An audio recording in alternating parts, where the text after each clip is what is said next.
Bueno, hola a todos y todas.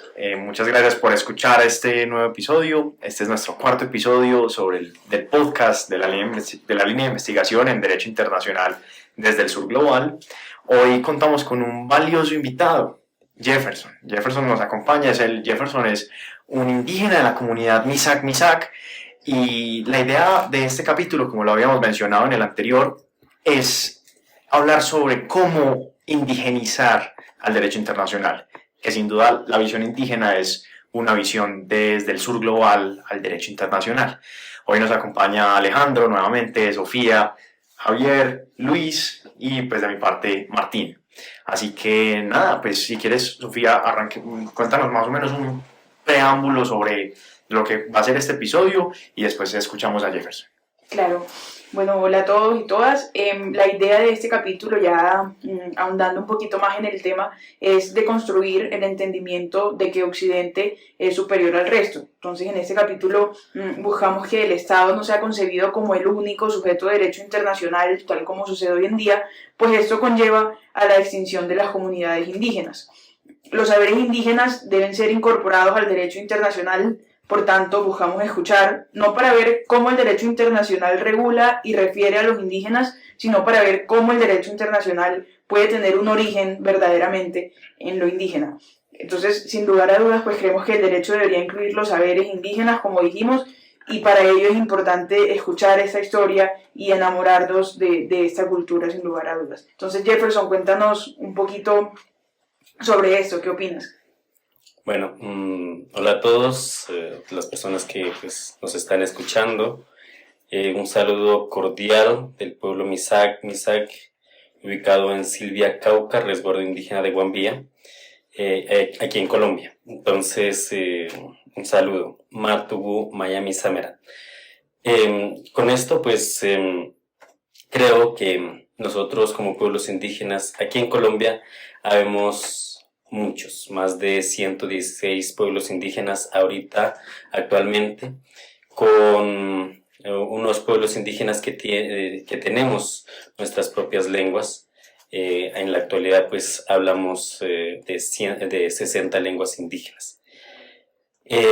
Con esto pues ustedes sabrán, hay una diversidad de pueblos indígenas con un pensamiento propio, con unas costumbres propias, con unas actividades en su espacio de vida, ¿sí? Propias, que pues muchas de las culturas con las que compartimos pues desconocen. Y pues el pueblo Misak pues ha sido reconocido, sí, pero pues digamos hace falta muchísimo más, porque dentro de aquí de Colombia pues habemos sociedades que ni siquiera conocemos a los pueblos indígenas. Lo decíamos en algún momento, cuando hablamos o cuando hablan de pueblos indígenas, pues simplemente se imaginan una persona desnuda o con taparrabo, con una flecha y un arco. Simplemente nos imaginamos de esa manera y no sabemos que habemos pueblos indígenas que somos de los páramos, de los valles, de los nevados, de la selva, del desierto, ¿sí? Habemos estas infinidades de pueblos indígenas, pues, y pues nos refieren, digamos, de esa manera, pues, es una falta de conocimiento hacia los pueblos indígenas. Entonces, yo, como dije al inicio, pues, el pueblo Misak ubicado en las faldas de la cordillera central, y pues que tiene una gran diversidad, ¿no? Nosotros somos gente del páramo y en alguna ocasión nosotros hicimos parte de una gran confederación que se llamó la Confederación Pubenense. Esta confederación cubría todo el departamento del Cauca, parte del Huila, parte del Pacífico, llegando hasta el Chocó. Entonces era un inmenso territorio para la población de la Confederación Pubenense. Entonces, todo esto pues liderado por un cacique que se llamaba Payán. Y ustedes sabrán a dónde voy. El cacique Payán pues estaba donde hoy se llama la ciudad de Popayán. Era el centro donde se lideraba todo todo ese cacicazgo de la Confederación Pubelense. Y pues llegaron los españoles, comenzaron, digamos, todo este proceso de colonización y pues colonizaron y las personas que estuvieron, digamos, muy cerca a esta ciudad que es Popayán, pues fueron, digamos, exterminados. Y los que pudimos o los que pudieron como escapar de esta masacre, digámoslo así, pues llegaron al páramo. Nuestro origen está en donde vivimos ahorita, que es, digamos, a partir de 2 lagunas. Entonces pudieron, digamos, esconderse en estas grandes bosques, digamos, de páramo, y pudieron, digamos, salvarnos a nosotros para que hoy podamos existir y poder hablar, decir, aquí estamos, hablamos de esta manera, pensamos esto. Entonces, eso, digamos, ha ocurrido. Entonces, este es como el desconocimiento, digamos, a partir de todo esto, de todos estos aspectos de hablar, digamos, de Estado. Y pues todo este proceso estábamos, nosotros éramos un Estado, ya éramos una civilización, ¿no?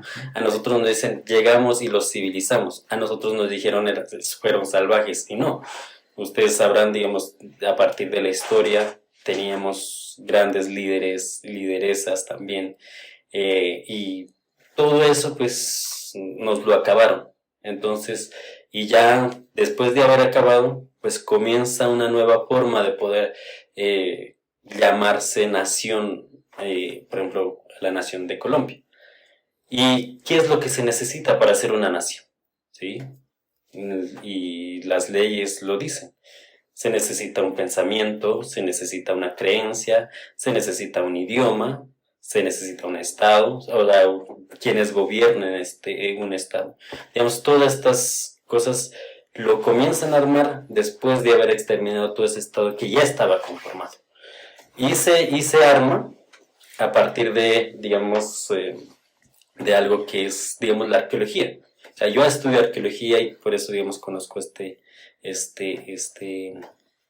historia. Entonces, la arqueología juega un papel muy importante para esta construcción de nación y la historia también. Y es que comienzan a armar esta nación a partir del colonialismo, no a partir antes de la colonia, ¿sí? Uh-huh. Y comienzan a armarlo de esa manera, desconociendo que existía un pasado dentro de este territorio. Simplemente vieron, por ejemplo, el sitio arqueológico de San Agustín, el sitio arqueológico de Tierra Adentro, el sitio arqueológico de Teyuna. Sí, digamos, como 3 bases, pero desconociendo en realidad el pasado que existió en estos territorios. Comienzan a armar esta nación y dicen, o sea, la nación tiene que hablar solo español, creer solo en una iglesia que se llamaba la católica, y entonces comienzan a armar esto. Y terminan de armarlo y siguen desconociendo a los pueblos indígenas. Menores de edad, salvajes, no saben, todas estas cuestiones hacia, digamos, como una discriminación hacia los pueblos indígenas. Y en la Constitución, antes del 91, pues lo dice textualmente. Uh-huh. Y bueno, digamos, todo eso existió y ha pasado, pero pues tampoco, digamos, hay que desconocer que hubo un proceso de lucha de los pueblos indígenas mismos, de poder ser reconocidos. Pero yo digo, o sea, debió ser lo contrario, que nosotros los pueblos indígenas reconociéramos a las personas que habían llegado aquí y decir, listo, los aceptamos y los reconocemos que ustedes también van a ser parte de este territorio. ¿Sí? No ocurrió de esa manera, sino que fue todo lo contrario. Se invadió, se usurparon las tierras, nos quitaron y todo eso. Y bueno, como ya hemos creado una nación acorde a nosotros, pues bueno, tenemos que reconocer que existen los pueblos indígenas. Por eso, digamos, la Constitución de 1991. Un MISAC, digamos, gracias a todas esas luchas de los pueblos indígenas, llega un MISAC a la constituyente, que fue Taita Lorenzo Muelas. Y bueno, todo eso, digamos, para poder hablar, digamos, de una nación que comienza, digamos, a armarse aquí en Colombia. Jefferson, yo creo que hasta ahí varios comentarios. Ok. Lo primero, yo creo que es un punto que mencionaste al comienzo, que me parece importante resaltarlo, y es que estamos indigenizando al derecho internacional en ese espacio, desde lo MISAC específicamente, por esas diferencias tan incluso contundentes entre comunidades indígenas.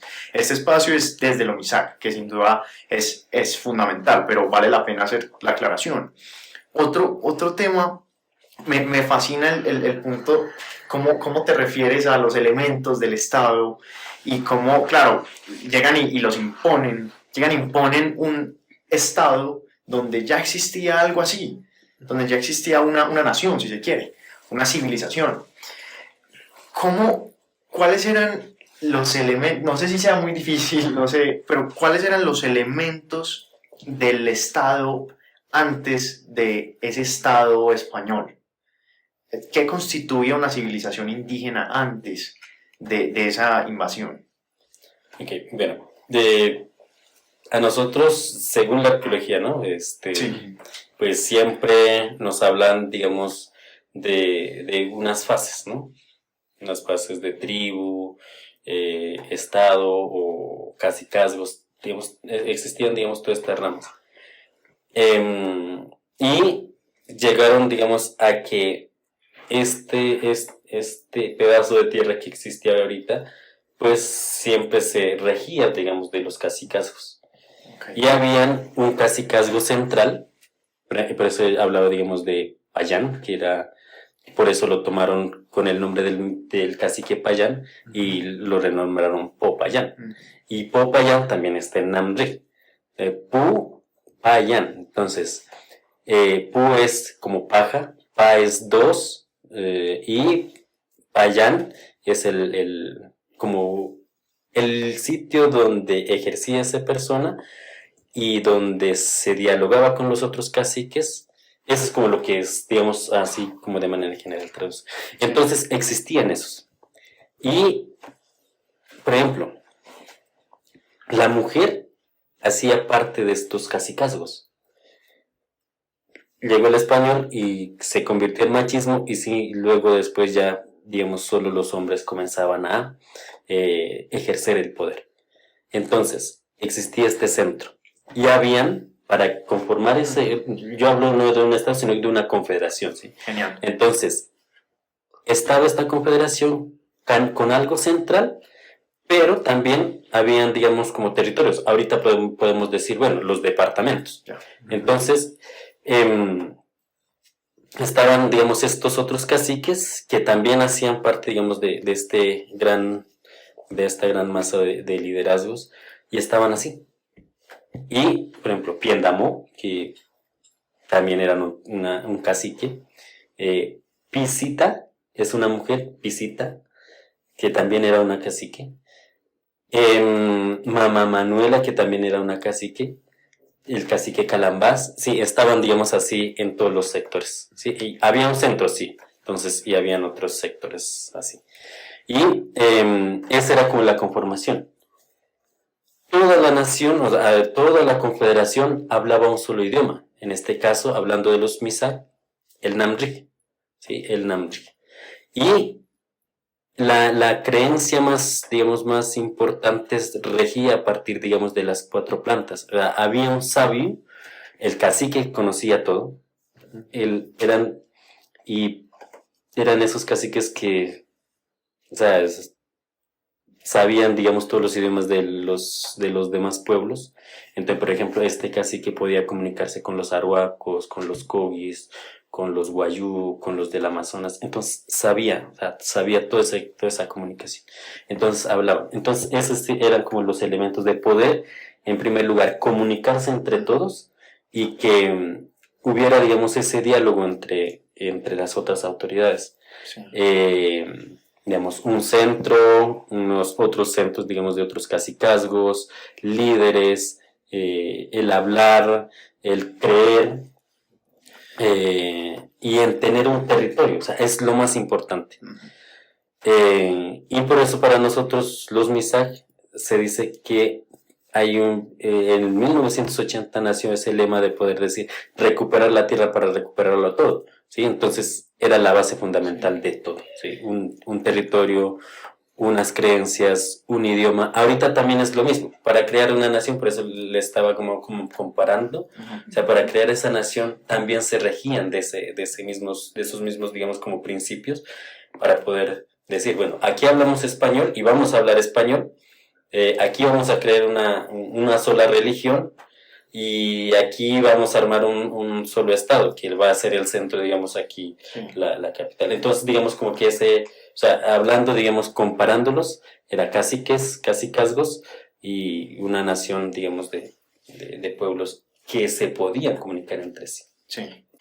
El cacique era entonces el encargado, era quien conocía las demás lenguas. Exacto. Para contactarse con las otras confederaciones. Entonces el cacique era algo así como el encargado de las relaciones internacionales de la confederación. Sí, exactamente. ¿Y cuándo se reunían, ¿no? ¿Cuándo se reunían? Bueno. ¿Cómo se manejaban esas relaciones? Porque, mira, podríamos estar haciendo Sí. la comparación entre... Vemos que existían relaciones entre diferentes comparaciones, entonces quizá existía derecho internacional. Exacto. A la hora, digamos, de comunicarse, hay una comunicación que es presencial y el hablar, nosotros hablamos Namrik, nuestra lengua, ¿sí? Ustedes hablan Namrik también. Tú puedes decir, yo hablo Namrik. Eso quiere decir que yo hablo mi lengua, mi propia lengua, ¿sí? Namrik. Nam es nosotros, Rig es como la palabra, ¿sí? Ese es como lo que se traduce. Y hay otra forma de comunicar que es por medio del WAM. El WAM es muy diferente. El WAM solo lo puede comunicar ese cacique y el otro sabio, como son los médicos tradicionales, lo podemos decir. Y esa forma de comunicación era la que se hacía. Imagínense, antes no existían los carros, no existía, o sea, nada de transporte como ahorita. Entonces, ¿cómo se trasladaban? Caminando. ¿Sí? Caminando, siempre era caminando. El caballo es muy colonial, las vacas son coloniales y todo eso. Entonces, era caminando. Se demoraban meses de llegar de aquí, digamos, por ejemplo, a la costa, a la Sierra Nevada de Santa Marta. Se demoraba el resto. Y lo mismo, viceversa. Y esa comunicación, pues, lo hacían siempre caminando. Pero tenía, digamos, la labor de poder ejercer esa relación con otros pueblos. Sí. Como ahorita, o sea, como siempre, habían, digamos, pueblos indígenas que eran rivales, ¿sí? O sea, había, digamos, esa rivalidad. Por ejemplo, a nosotros, nuestros mayores nos cuentan que nuestros rivales eran los Pijao. Entonces los Pijao pasaban hacia el Cauca, o sea, hacia donde estaban los Misaj, para alimentarse de Misaj.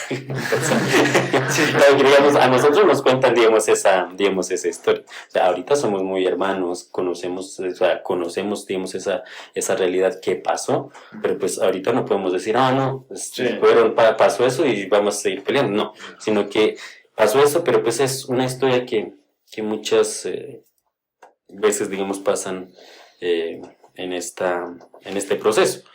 Pero pues eso ha existido. Entonces esas comunicaciones había. No sé por qué no se pudieran comunicar, por ejemplo, con los Pijao, para poder decir, hey, o sea, párenla. Los Pijao, los del Tolima. ¿Sí? Los del Tolima, sí. Sí, yo soy tolimense. Sí, súper eso, pero Jefferson, entonces una pregunta, o sea, tú nos cuentas que dentro de tu confederación ya había, por supuesto, como sabemos, una civilización y que esta fue completamente ignorada cuando llegaron los españoles, etcétera. Pero más allá de eso, ¿había alguna normatividad o alguna civilización, no a nivel interno, sino a nivel externo, o sea, frente a las demás confederaciones para regular o que tratara ese tipo de conflictos que nos cuentas, por ejemplo, que había con los Pijao y que por supuesto me imagino que habían entre otras comunidades indígenas? O sea, ¿había alguna normatividad como que rigiera esto o en cada conflicto en específico se iba viendo la manera de solucionarlo y pues de... La comunidad Misaj ha sido desde siempre, ha sido muy pacífica, siempre. O sea, desde que nuestros antecesores existieron. Entonces, la única forma de poder, digamos, hacer eso era, digamos, por medio del diálogo. Era comunicarnos, hablar, sentarnos a conversar. Eso era como lo que se podía hacer. Y nosotros nos regimos bajo algunas leyes de origen.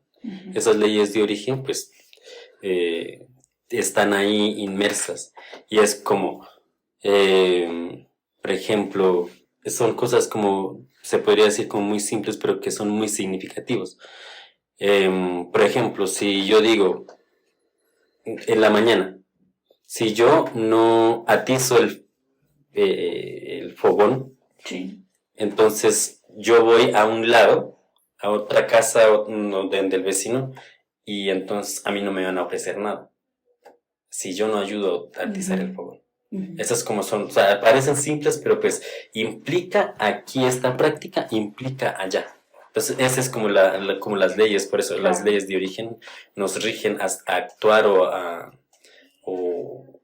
a ser prudente a la hora de, digamos, estar en otro lado. Si, por ejemplo, nosotros hablamos de tulpas, o sea, hay 3 tulpas en el Nachaj.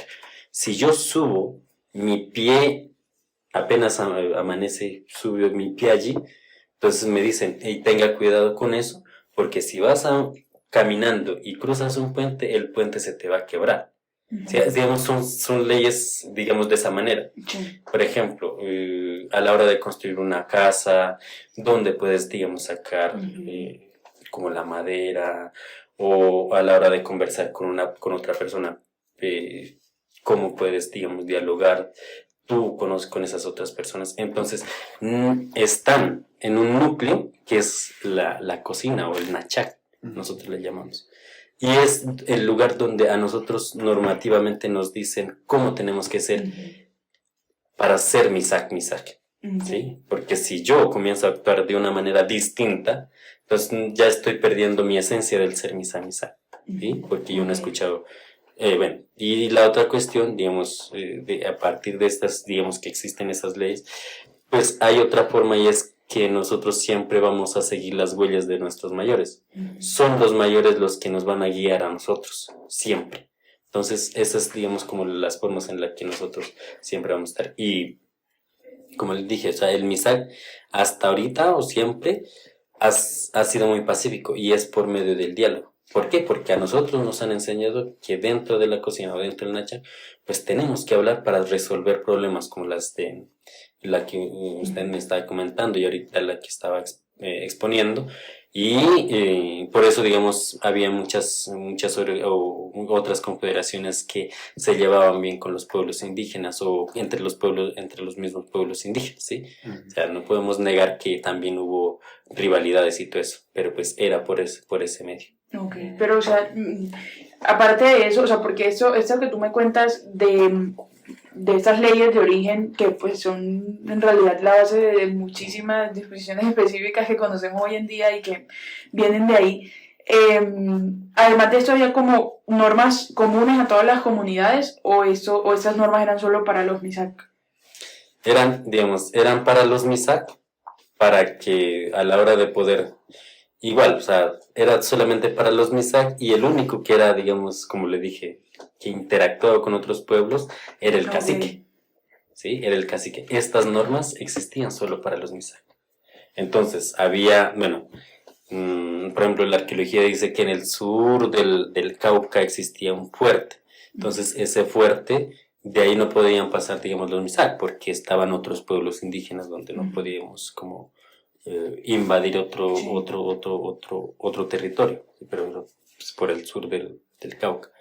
Y pues esa era como lo que se hacía, o sea, para los misak, por medio de todas esas enseñanzas de los caciques, de los mayores, pues se replicaba dentro del nachak.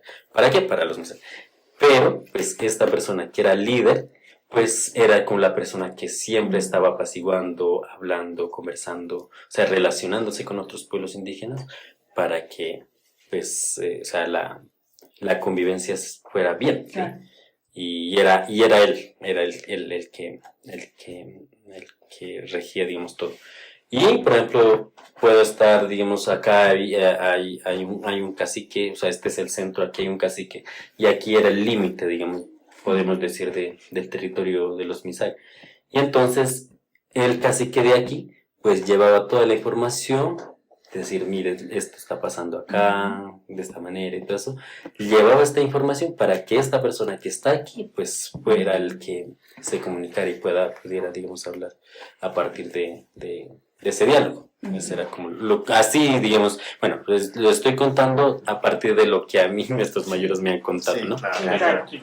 Jefferson, una pregunta, yo creo que también sería interesante como conocer para la comunidad Misak, las creencias o lo que ustedes creen sobre el origen de la vida y sobre su relación con la naturaleza y los animales. O sea, ustedes cómo ven la vida así como es. Bueno, pues digamos, todo esto parte, digamos, a través de nuestros orígenes. Nosotros somos hijos del agua, esa es como somos Piureg, hijos del agua, el sueño y la palabra, es como lo que nos traduce. Y ese ser hijo del agua es ser defensor del más líquido preciado por todo el mundo, que es el agua. ¿Sí? Entonces, para nosotros defender el agua es lo más importante y siempre lo vamos a hacer, siempre vamos a partir de ahí. ¿Por qué? Porque nuestro origen parte de dos lagunas, una hembra y un macho, ¿sí? Y el aro iris, el tambalguarí, ese es como lo que nos enseña. Por ejemplo, cuando yo me paro y, o sea, me visto como yo soy, me visto mi origen, mi vida, ¿sí? El tambalguarí es todo el ciclo de vida que yo he vivido desde que nací, desde la preconcepción hasta la concepción y hasta yo morir, ¿sí? Esto abarca todo, o sea, la vida terrenal, la preconcepción, la vida terrenal y la vida después de la muerte. O sea, a mí, esto lo que llevo puesto es lo que me representa. Y ver de esa manera a la Tierra, por ejemplo, el Misak ya sabía que existía un espacio, existían otros planetas, que la Tierra es circular, ¿sí? Y ya lo sabía. Y lo representa, digamos, en el Tambalguari. Y esa es como lo que nos va a llamar. Por eso la relación con la Madre Tierra va a ser, digamos, la base fundamental de los pueblos indígenas. ¿Por qué? Porque nosotros vamos a depender de ella, ¿sí? De la tierra. Y la tierra pues va a depender de nosotros, de cómo ella nos da y cómo nosotros vamos a darle o retribuirle de todos los servicios que nos ha prestado, digamos así. Entonces, ese. Y entonces, y la relación no simplemente va a ser, ay, sí, estoy aquí, gracias porque me diste, no sé, comida. ¿No? Para poder equilibrar porque el ser humano va a generar muchas malas energías a partir del pensamiento, ¿sí? O sea, energías negativas. Y como ese equilibrio que le vamos a dar con la madre tierra, es la misma madre tierra y es a través de unas plantas que nosotros, los pueblos indígenas, manejamos, o el pueblo Misak maneja, porque ya la relación, o sea, otros pueblos indígenas manejan otra forma de su manejo de la parte espiritual, y el equilibrio pues lo manejan totalmente diferente. Y nosotros también somos muy diferentes. Por ejemplo, para nosotros, para poder mantener ese equilibrio entre la madre tierra y nosotros como seres humanos, es las plantas como la alegría, la orejuela, una planta que se llama la rendidora y un maíz que es el blanco, el maíz capio, y el agua. ¿Sí? Son estos elementos para poder comenzar a equilibrar. Entonces, si yo estoy bien, o sea, si a mí me va bien, a la hora de poder, digamos, equilibrar mi vida con la madre tierra, pues va a ser muy, muy positivo a la hora de hacer ese ritual, digamos así. Pero cuando a mí estoy, digamos, de una manera tan diferente como persona y la madre tierra me ha visto, me ha sentido y todo eso, pues al mismo tiempo va a ser muy difícil, digamos, equilibrar ese espacio. ¿Qué pasa? Por ejemplo, si mi vida está mal y tengo esas malas energías y voy a coger una planta y esa planta se muere, o sea, se muere, se seca. Entonces es la magnitud de eso, digamos, del pensamiento que yo tengo y la forma de cómo actúo. Y entonces es eso, ¿sí? A partir del origen, comenzar a ver cómo yo construyo mi vida como misaj, ¿sí? Y ver la vida a través de las plantas, de la tierra, pues es muy bonito porque los sabios nos cuentan, yo no soy sabio, el sabio es el que se comunica con las plantas, con las piedras, con el agua. Sí, es la única persona que se va a comunicar. Entonces nos cuentan, mire que usted va a ser, digamos, líder por esto y por esto. Mire que usted se va a relacionar con la madre tierra por esto y por esto y por esto. Entonces es la persona que nos va a guiar. O sea, la vida no simplemente está, ay sí, mi papá me creó, mi mamá me creó, no, sino que va a estar siempre ligado a nuestra madre tierra.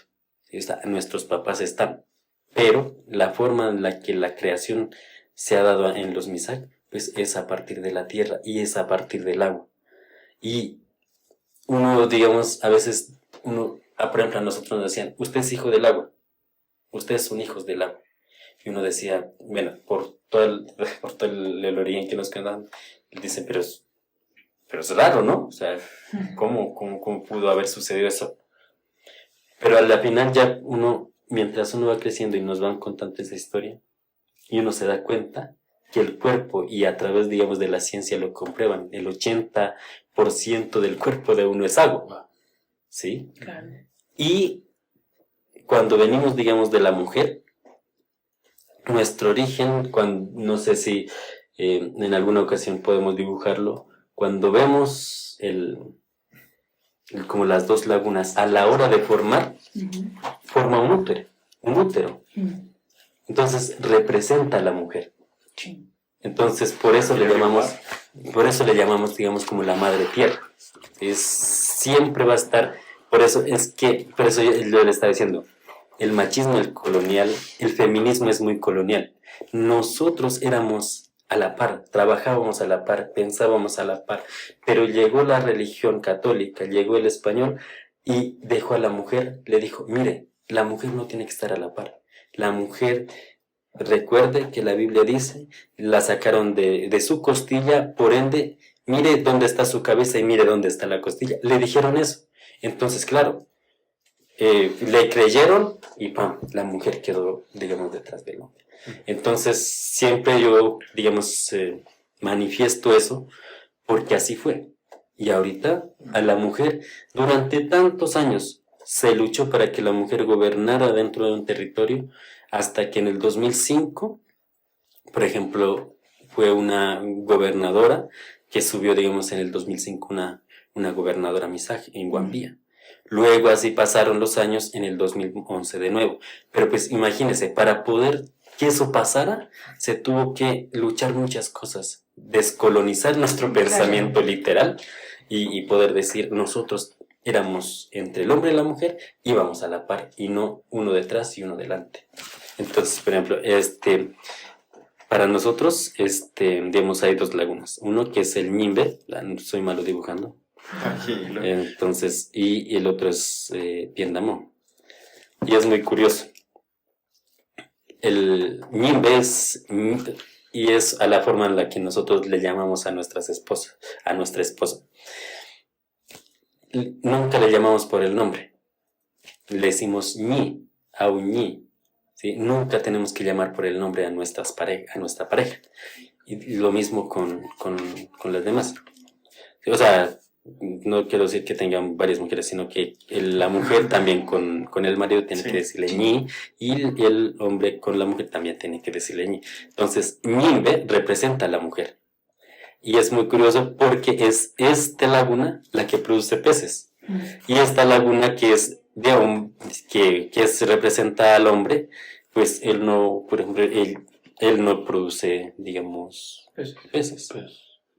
Si hay animalitos, pues por ejemplo el pato, pero pues no hay peces, por ejemplo.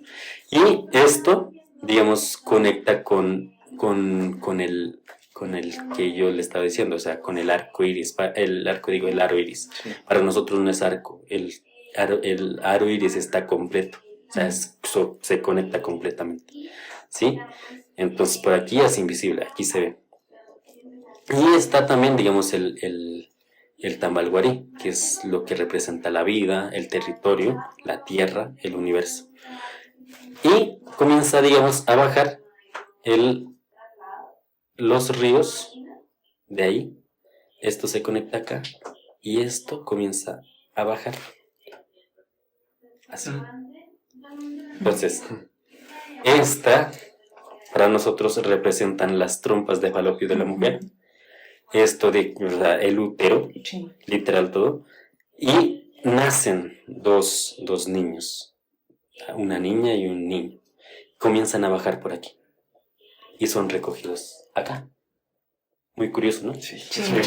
Y son dos seres que para nosotros es el Pishimisak y Kayim, que también representan al hombre y la mujer, y los recogen ellos, y vienen envueltos por medio de un chumbe. No sé si ustedes han visto a una mujer, ella coloca un chumbe de colores, entonces ese chumbe representa al aro iris, ¿sí?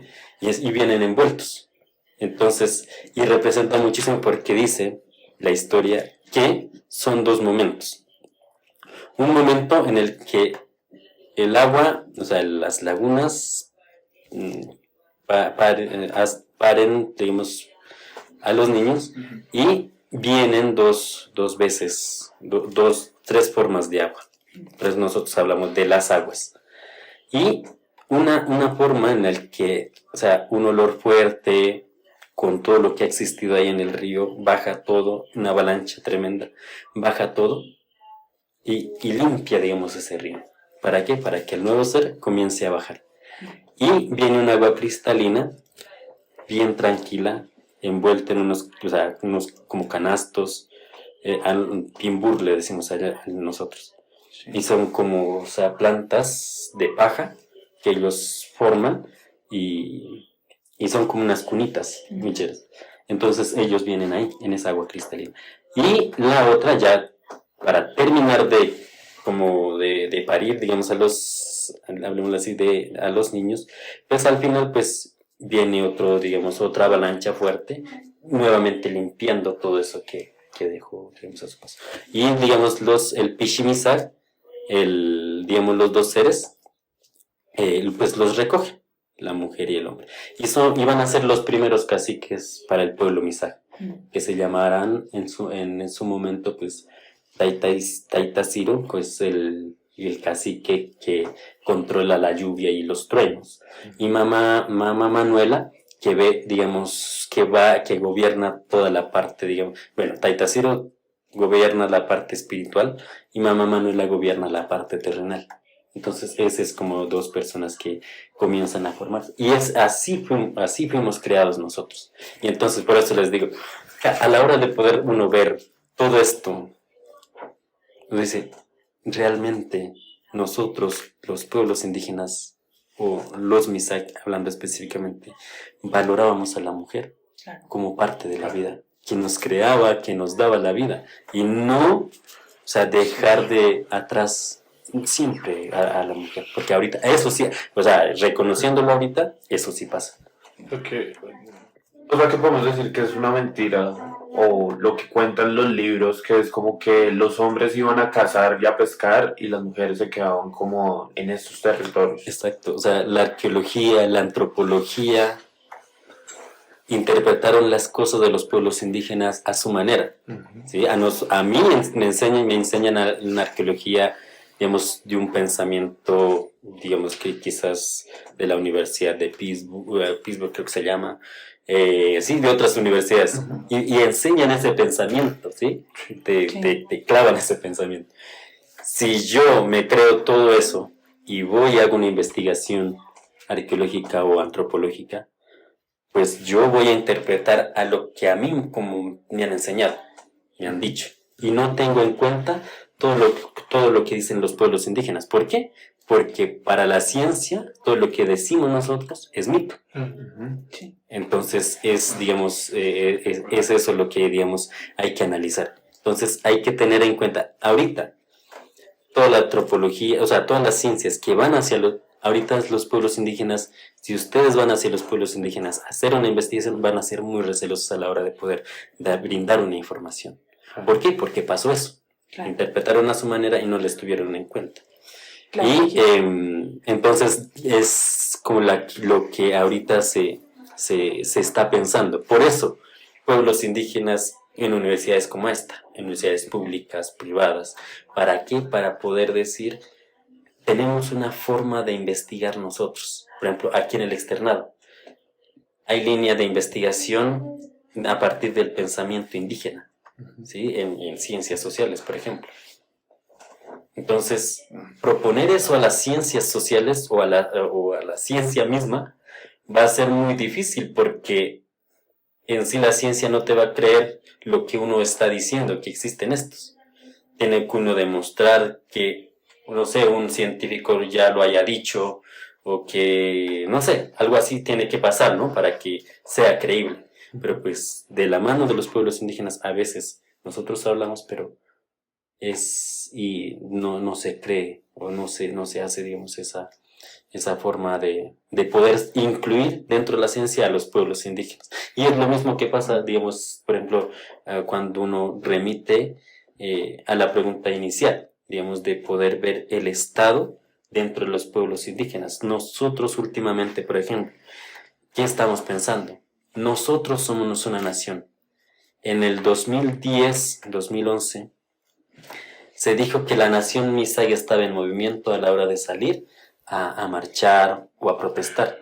Y es una nación, porque por todas esas características que la misma leyes, digamos, tienen como características, y las mismas, digamos, que en algún momento pues nosotros tenemos dentro de los pueblos indígenas, las creencias, los idiomas, los gobiernos, todas estas cosas, ¿sí? Entonces, por eso ahorita hablar de naciones, no simplemente de Misak, sino de pueblos indígenas, porque, como dije, o sea, tienen su propio pensamiento, tienen sus lenguas, y ahí hay un montón de naciones aquí dentro de Colombia, y eso es lo que no se ha reconocido, ¿sí? O sea, nosotros como pueblos indígenas nos reconocemos que somos una nación. El Misay es una nación, el Guayú es una nación, los Arhuacos son una nación, ¿sí? Y, por ejemplo, es muy curioso, por ejemplo, de los Guayú, a la hora de poder estar en un límite, allá en el Cabo de la Veda, de todo su territorio, pues van a estar pasando de aquí para allá, de allá para acá, o sea, Venezuela, Colombia, Venezuela, Colombia. No va a haber un límite territorial. Y para nosotros era así. Por ejemplo, al inicio dije que había un límite, pero eran fortalezas para poder tener, digamos, como combatir como las amenazas que llegaban a los pueblos. Pero en realidad, por ejemplo, esa conexión de un pueblo a otro, no había límite. O sea, ahorita para viajar a Estados Unidos o a otros países, ¿qué tenemos que hacer? Visa, contestar un montón de formularios, porque por ejemplo a mí me pasó, y todas esas cosas, y tenemos que responder eso. Y antes no. Antes pasaba de un estado a otro, o sea, conversaba cacique, conversaba acá, hablaba acá, y así, y se interactuaba. Y uno puede ver, digamos, por ejemplo, a través de la arqueología uno puede ver eso. ¿Cómo es posible de que existan en pleno páramo conchas que solamente se ven en cierto tipo de costa? ¿Sí? Eso, por ejemplo. Entonces uno detalla que sí existieron esos intercambios de pensamiento, de materiales y todo eso, ¿sí? Entonces esa nación existió. Entonces poder llevar todo esto que les cuento, digamos, a partir del origen del pueblo Misak, del agua, de los seres, digamos, espirituales que para nosotros son importantes, nos lleva a pensar ahorita y a poder decir, descolonicémonos y digamos que nosotros también somos una nación. ¿Sí? Sí, dale. No, pues yo quería, era como lanzar una crítica al derecho internacional con base en todo lo que hemos escuchado y devolviéndonos a episodios anteriores hablando de los tipos de colonialismo. Y tú mismo decías, sí, al principio los españoles llegaron y arrasaron con todo, nos exterminaron y subordinaron su cultura a la de ellos. Ahí, el imperialismo. Pero hoy en día también se ve, solo que no por violencia. Exacto. No por violencia, entonces no lo reconocen como Estado, no lo reconocen como nación e ignoran esos conocimientos tan importantes que nos brindan. Yo creo que es importante ver esa crítica desde el sur porque les hago como este punto, imagínense donde si en el derecho internacional permeáramos el conocimiento y la protección, digamos, de los MISAC con el agua, cuando el derecho internacional se jacta de la protección ambiental, sería totalmente distinto. Entonces yo creo que por eso es tan importante, ¿verdad?, tener en cuenta todos estos conocimientos y todas estas comunidades y reconocerlas, porque fácilmente podrían ser soluciones o alternativas a muchos problemas. Claro. Listo, Jefferson. Sí. Yo creo que agradecerte por este magnífico episodio que nos acabas de brindar. Gracias por permitirnos escucharte y gracias a todos ustedes pues por sus preguntas. Y nada, nos vemos entonces en el próximo episodio.